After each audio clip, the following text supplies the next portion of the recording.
هرادي هرادي يا عوضين، الحقنا بسرعة يا عمك ده اتصرف لي في 20,000 جنيه جواب على السريع. 20,000 جنيه؟ ليه؟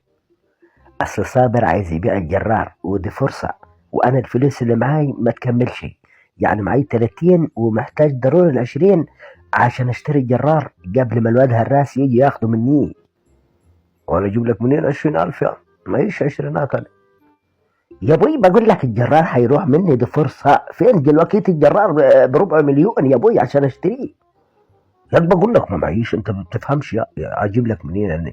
يعني هضرب لك الارض دلوقتي تطلع بطيخ؟ يا بوي مالي بالبطيخ اللي هتزرعه، انا بقول لك عايز 20,000 جنيه.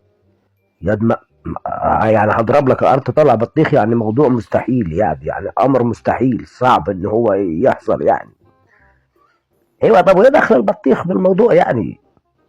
دي مقولة عاد من زمان يعني، مقولة بدل من زمان كده، من حصلت أيام ما مرت العائلة المقدسة في سنة 2 ميلادية. مين العائلة المقدسة دي ومروا كيف يعني؟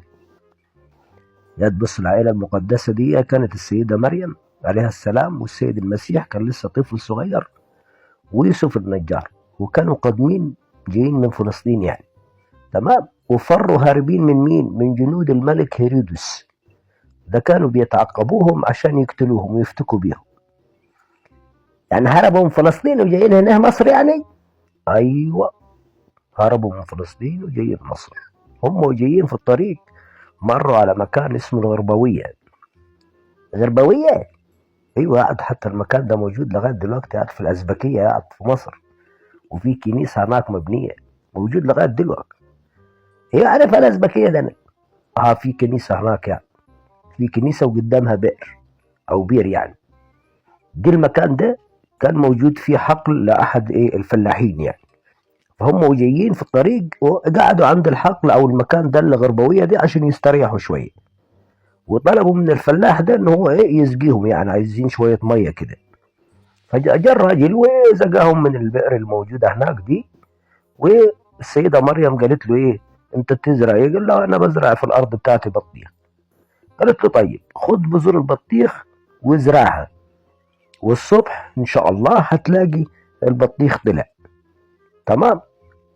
واه، يعني يزرعوا بالليل ويطلع في النهار تاني يوم الصبح؟ ايوه يا ابوي ده البطيخ بيحتاج 4 شهور عشان يطلع، كيف الكلام ده؟ خد انت بس بقيت الكلام وبقيت القصه وارتاح معاي شويه كده. بص يعني، قالت له لو مروا الجنود بتوع هيرودس وسالوك علينا قول لهم ايوه مروا من هنا. تمام. طبعا الفلاح تعجب يعني من قول السيده مريم، لكنه فعل في الصباح زي ما قالت له بالظبط. صح الصبح لقى الحقل بتاعه كله بطيخ. تمام، امتلى بالبطيخ يعني. وراحوا مروا عليه رجال هيرودس وسألوه عن العائلة المقدسة، وقالوا له ان هم مروا عليك من هنا جماعة كذا كذا كذا، وادوا له اوصاف. قال لهم هم مروا من علي هنا انا وبزرع البطيخ او برمي بذور البطيخ في الارض. تمام. طبعا الناس بصوا قدامهم وده الجنود بتوع هيرودس دول، قال لك واحد، طب ما البطيخ طلع اهو، ده بيحتاج 3 4 شهور، يبقى هم مروا من هنا من زمان، من فترة، من 3 شهور يعني. فخدوا بعضهم ورجعوا تاني، ما كملوش ورا العائلة المقدسة ولا تعقبوهم ولا حاجة. تمام، ورجعوا إلى فلسطين متحسرين.